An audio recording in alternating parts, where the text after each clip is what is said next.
So, Bismillah, alhamdulillah, wassalatu wassalamu ala rasulillah wa ala alihi wa ashabihi wa man walah, thumma ma ba'd. First of all, we need to say Alhamdulillah, thumma Alhamdulillah, guys.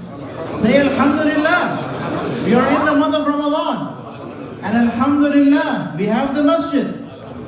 We have to say Alhamdulillah. We need to thank Allah subhanahu wa ta'ala. He blessed His community. We have Ramadan. We have the masjid. Masjid is packed. It feels like, I don't know, it feels even more than Jummah or something. Alhamdulillah. It should be this way around the year, inshallah. We need to make this place packed and full. And as Brother Fahim said, we will do an expansion, inshallah. We need to have an expansion, inshallah ta'ala. Right? So, inshallah ta'ala, today we're going to start with Surah Al-Fatiha. Alright? Surah Fatiha and then Surah Al-Baqarah. Surah Al-Baqarah, we're going to read around the verse that has been mentioned, around 152, if I'm not mistaken. Am I correct? 157. So 157 we will end at that verse, inshallah. Okay? Now, Surah Al-Fatiha, a very short summary, is that they are called the Sab'a min al-Mathani, وَلَقَدْ أَتَيْنَاكَ سَبْعًا مِنَ الْمَثَانِ وَالْقُرْآنِ. That Surah Al-Fatiha, these are the 7 verses that Allah subhanahu wa ta'ala revealed in Surah Al-Hijr about it, saying that these are the 7 most repeated verses. These are those verses that even a kid who is at least the age of praying salah, even they know it. Why? Because you keep repeating Surah Al-Fatiha. You'll see, in my experience, there will be no hafiz who will make a mistake in Surah Al-Fatiha. The rest of the Quran is a separate thing, but Surah Al-Fatiha, it is something that is repeated again and again and again. That this shows us that it's something from Allah subhanahu wa ta'ala, that it's a special surah. Why? Because Allah subhanahu wa ta'ala starts off by saying, Alhamdulillahi Rabbil Alameen. What does Alhamdulillahi Rabbil Alameen mean? It means all praises are for the Lord of the worlds. Sari tareef us Zaat ki hai, जिसके लिए ये पूरा आलम, ये पूरा आलम बनाया गया है.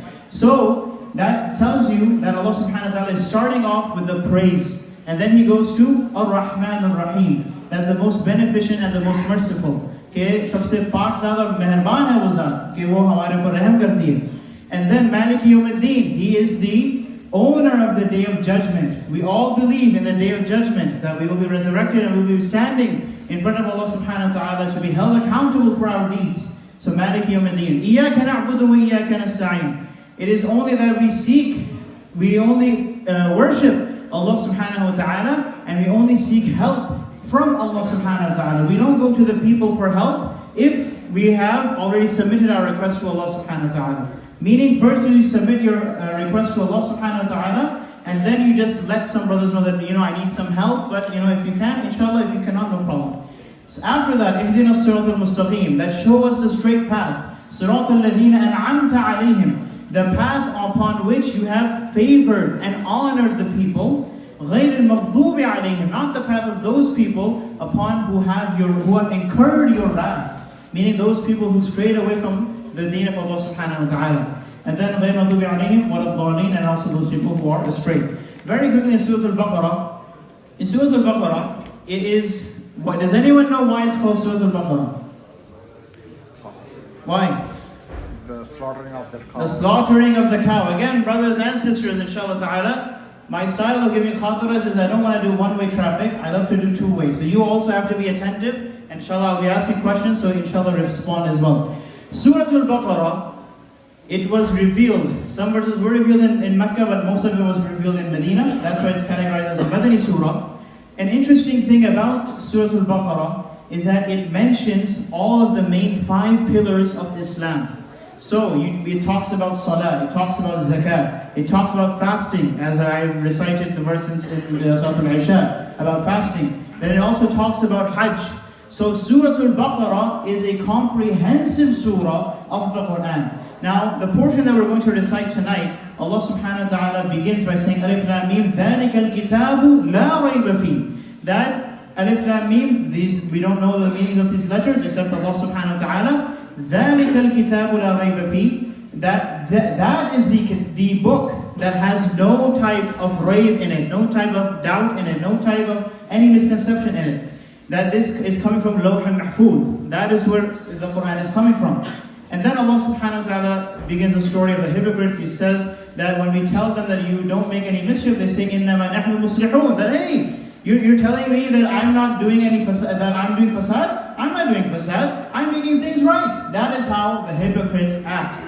Then Allah subhanahu wa ta'ala mentions a very beautiful verse, and if you have your iQuran app or a Quran, it's in Surah Baqarah, verse 28. Verse 28, Allah subhanahu wa ta'ala is debunking the myths of atheism and agnosticism by saying, كَيْفَ تَكْفُرُونَ بِاللَّهِ, that how can you disbelieve in Allah subhanahu wa ta'ala? وَكُنْتُمْ أَمْوَاتًا, and that you were actually dead.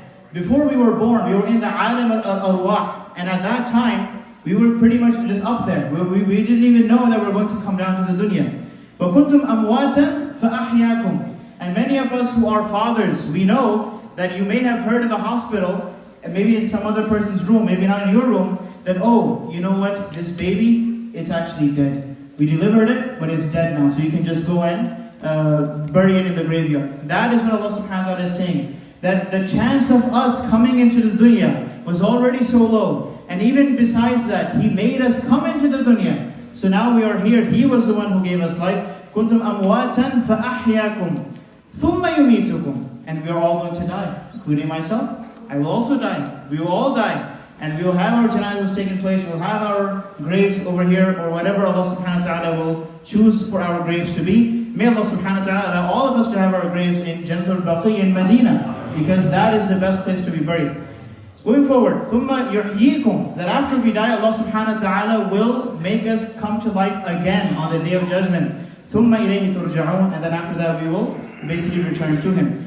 Some other verses in Surah Al-Baqarah talk more about the Bani Israel, the children of Israel, of the Qawm of Musa alayhi salam. And these people, they really made Musa alayhi salam suffer too much. Imagine every day you get chicken biryani at your house. Would you be happy? Huh? It looks like the brothers are not happy. Maybe the sisters are not doing a good job. So brothers, if you're getting maqluba, if you're getting kunafa every day, will you be happy? Absolutely. I will be happy. I love kunafa. Alhamdulillah.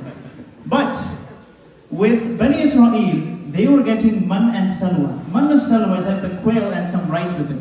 That's basically like their version of biryani. But you know what they did? They went to Musa alayhi salam and they said, Ya Musa, we don't want this type of stuff. You know what we want? We want the cucumbers, we want the garlic, which smells really bad, right? We want the onions, we want all of the vegetables. We're vegetarian, we're vegan, right? That's what they're saying. And Musa alayhi salam is saying that that you are basically replacing man wa salwa with those things that are adna. They are not the highest level, right? Let me ask a very simple question. If your wife tells you that, you know, I'm not cooking chicken biryani or maqluba or any type of dish like that, I'm going to cook vegetables, would you eat that? You may have to eat it, but if not, you might just go to a restaurant, right? We live in Central Jersey, alhamdulillah. So Allah subhanahu wa ta'ala talks about Bani Israel. Then after that, He moves forward by talking about the qissa, the story of Ibrahim alayhi salam. And He also mentions a little bit about the Yahud and Nasara, and more on to that inshallah ta'ala. Again, time is limited. We'll stop here for tonight inshallah ta'ala, and we'll move, we'll talk more about inshallah ta'ala tomorrow. Yes, brothers? Okay, so everyone can stand up now.